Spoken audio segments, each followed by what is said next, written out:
Air purifier ni dia boleh detect bau busuk and dia akan automatically filter immediately. Korang tahu kan, aku ada 2 ekor kucing. Kat rumah aku memang banyak bulu kucing. So apa yang aku buat, aku guna air purifier daripada Levoit. Memang function guys benda ni. Nak tahu apa yang function? Jom aku tunjuk.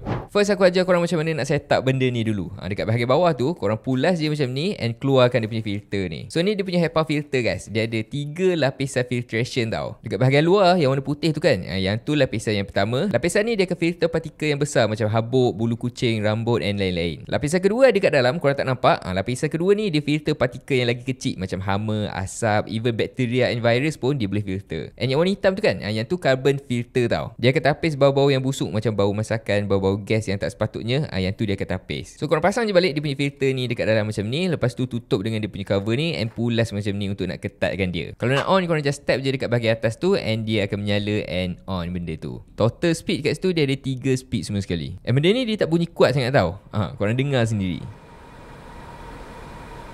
Angin dia akan keluar dekat bahagian atas tu tau. And angin dia ni memang kuat. Korang tengok tu. Benda ni dia auto detect tau. So let's say ada bau busuk kan, dia akan detect bau tu and dia akan filter immediately. And bila dah settle, dia akan back to normal balik. Aku nak tunjuk kat korang dia punya filter ni. Betul ke tak dia boleh filter habuk kan? Kau buka je, kau boleh nampak kat situ. Habuk ataupun bulu kucing dia akan melekat dekat situ. Dia akan filter dekat situ. Benda ni korang boleh connect dengan dia punya apps juga tau. So after dah download dia punya apps tu, kalau korang nak on ataupun nak off, kau boleh control dekat phone korang je. Nak set dia punya speed pun boleh juga. Nak schedule kan, ataupun korang nak set banyak lagi setting lain, semua kau boleh set dekat dalam dia punya apps ni.